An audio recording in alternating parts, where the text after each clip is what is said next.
அருள்மிகு மண்டைக்காடு பகவதி அம்மனை வணங்கி எமது குலதெய்வமான ஸ்ரீ கோபாலகிருஷ்ணனை தொழுது வணங்கி இந்த நிகழ்ச்சியினை இப்போது துவங்குகின்றோம்.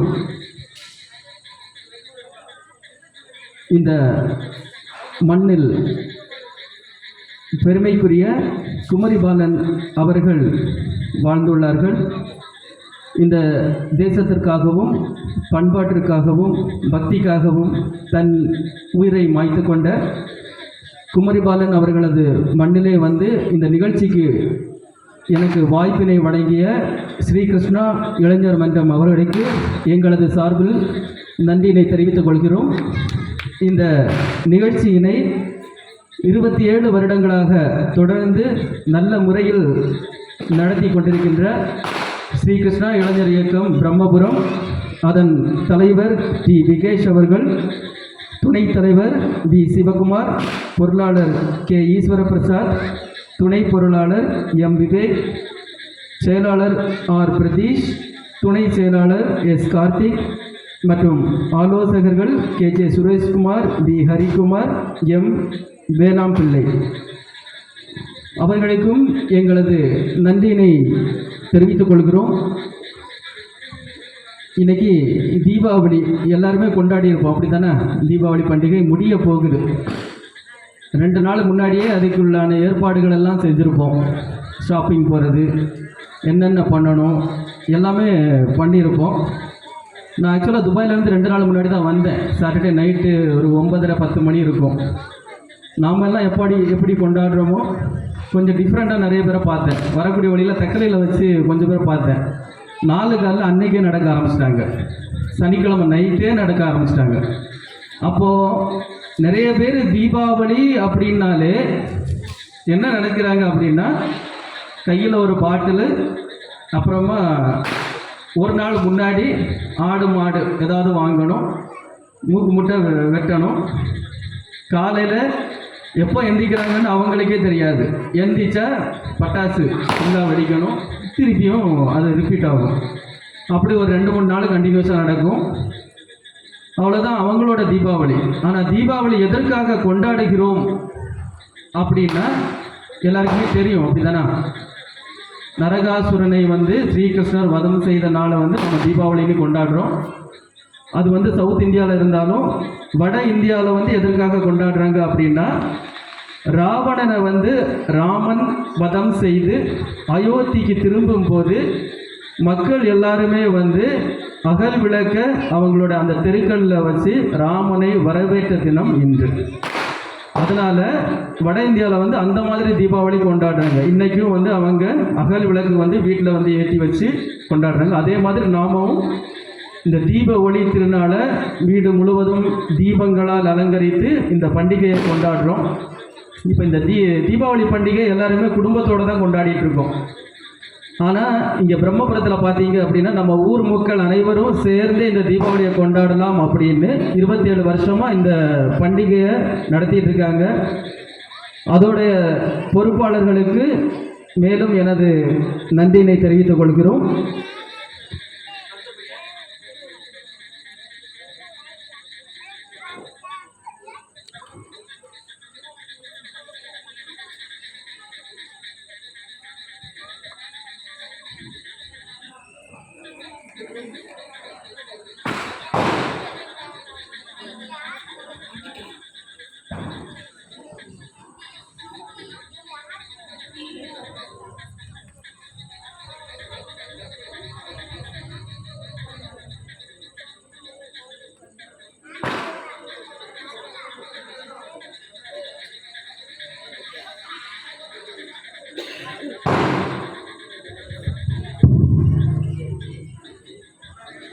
அடுத்தபடியாக இதே திருநாளில்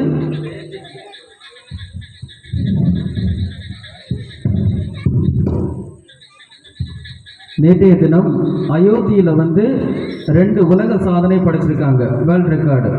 என்ன அப்படின்னா, 26 லட்சம் அகல் விளக்கு வந்து ஒரே நேரத்தில் ஏற்றியிருக்காங்க. First world record. ரெண்டாவது வேர்ல்ட் ரெக்கார்டு வந்து 2128 அர்ச்சகர்கள் வந்து ஒரே நேரத்தில் வந்து அந்த மந்திரங்களை சொல்லியிருக்காங்க. அப்படி 2 வேர்ல்ட் ரெக்கார்டு வந்து இந்த தீபாவளி நிகழ்ச்சியில் நேற்றைக்கு வந்து பண்ணியிருக்காங்க. இந்த நன்னாளில் வந்து இந்த நிகழ்ச்சி முடியக்கூடிய தருணத்தில் வந்து நமக்கு பட்டிமன்றம் மக்களை வந்து குதூகலமாக வைக்க வேண்டும் அப்படின்னு ஒரு பட்டிமன்ற நிகழ்ச்சி நடத்தியிருக்காங்க. அதில் வந்து மண்ணின் மைந்தர்கள் தான் பேசுவாங்க அப்படின்னு முன்னாடியே சொல்லியிருந்தாங்க.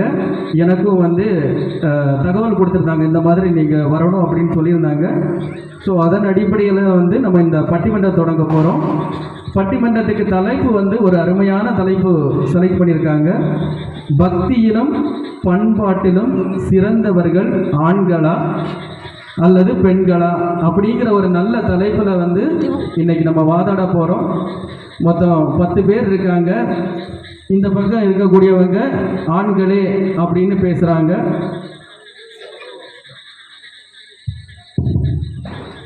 இந்த பக்கம் இருக்கக்கூடியவங்க பெண்களே அப்படின்னு பேசுகிறாங்க. ஆண்களே அப்படின்னு பேசுகிறதுக்கு செல்வன் அஸ்வின் அந்த பக்கம் இருக்காங்க. அப்புறமா திரு அனித் அவர்கள் இருக்காங்க. அதுக்கப்புறமா செல்வி தர்ஷினி இருக்காங்க. 4வதாக வந்து நந்தினி, திருமதி நந்தினி அவங்க. 5வதாக வந்து திரு விகேஷ்.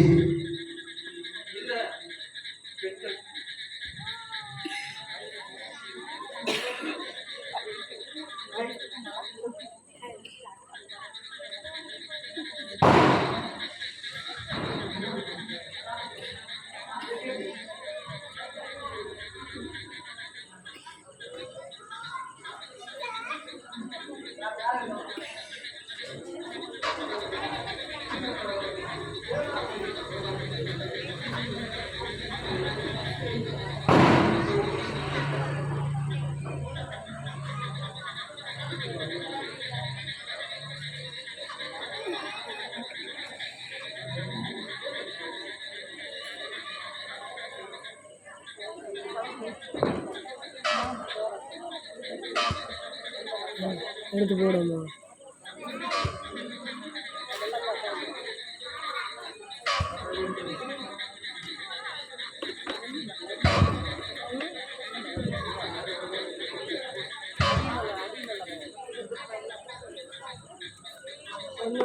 சேர்ந்த 10 பேர் பேச வந்திருக்காங்க, ஆண்களா பெண்களா அப்படின்னு. இப்போ பக்தி பண்பாடு அப்படின்னா என்னங்கிறது உங்களுக்கு சொல்லி தெரிய வேண்டிய அவசியம் இல்லைன்னு நினைக்கிறேன். இப்போ ஒரு மனுஷன் வந்து இந்த உலகத்தில் பிறந்துட்டான் அப்படின்னாலே பிறந்து இறக்கிறது வரைக்கும் அவன் வந்து அவனோட வாழ்க்கையில் வந்து பக்தி பண்பாடு 2ஐயும் சேர்த்து அவன் வாழ்ந்துட்டு போகிறான். இது வந்து ஒரு குழந்தை பிறந்தது அப்படின்னாலே, குழந்தை பிறகுது, குழந்தை பிறந்தாலே தாலாட்டு பாடணும். தாலாட்டு பாட இங்கே எத்தனை பேருக்கு தெரியும்? யாருக்குமே தெரியாது. அந்த காலத்துலலாம் அந்த பாட்டிங்க எல்லாம் தாலாட்டு பாட்ட ஆரம்பிச்சாங்க அப்படின்னா குழந்தைகள் வந்து அழுகையை நிறுத்திடும், சீக்கிரமாக தூங்கிடும். ஆராரிராரோ அப்படிங்கிற பாடல் இருக்கு. நம்ம ஊர் சைடெல்லாம் வா வா ஓ அப்படின்னு பாட்டு பாடுவாங்க. இந்த காலத்து பொம்பளைங்களுக்கு யாருக்குமே அது தெரியறதில்லை. குழந்தை அழுதுச்சுன்னா அம்மா கிட்ட கொடுக்கணும், இல்லைன்னா வேற அப்பா கிட்ட கொடுக்கணும்.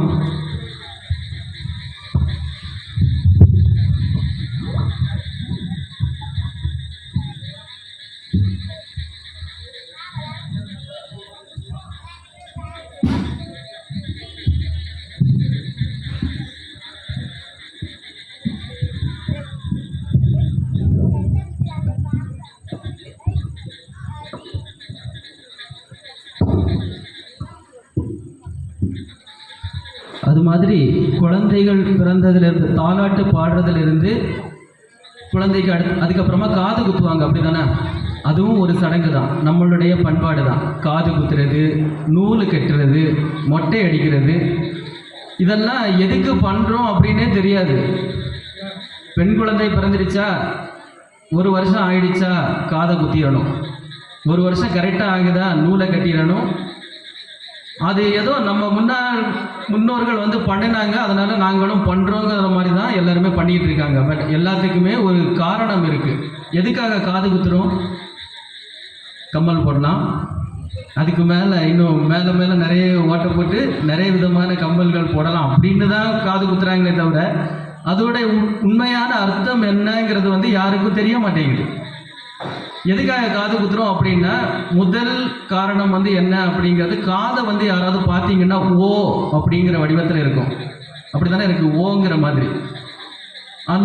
அதை வந்து ஓம் அப்படின்னு மாற்றணும் அப்படின்னா அதில் காதை குத்தி ஒரு கம்மல் போட்டுட்டோன்னு வச்சுக்கோங்களேன், அந்த கம்மல் வந்து இம் ஆயிரும்.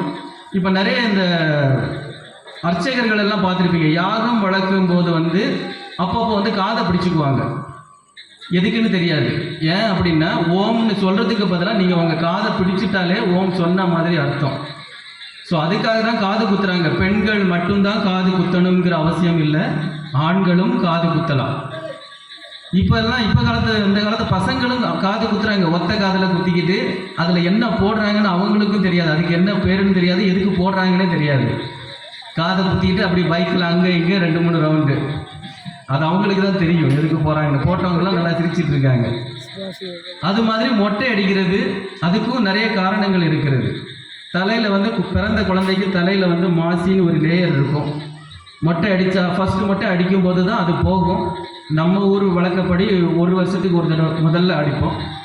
கொஞ்சம் வேறு சமுதாயங்கள் வேறு ஊர்லெல்லாம் போனீங்க அப்படின்னா 28வது நாள்லேயே அதெல்லாம் பண்ணிடுவாங்க. மொட்டை அடித்து நூலெல்லாம் கட்டிடுவாங்க 28வது நாள்லேயே. நம்ம மட்டும் கொஞ்சம் வித்தியாசமாக 1 இயர் கழிச்சதுக்கு அப்புறம் தான் அதெல்லாம் பண்ணுறோம். அதே மாதிரி பெண் குழந்தை அப்படின்னா வயதுக்கு வந்தப்புறம் சடங்கு எடுக்கிறோம். சடங்கு எடுக்கிறது எதுக்கு? இந்த சமுதாயத்துக்கு வந்து இந்த மாதிரி எனக்கு ஒரு பெண் குழந்தை இருக்குது, திருமணத்துக்கு தயாராக இருக்கிறாங்கன்னு தெரிவிக்கிறதுக்காக தான் அந்த சடங்கெல்லாம் எடுக்கிறாங்க.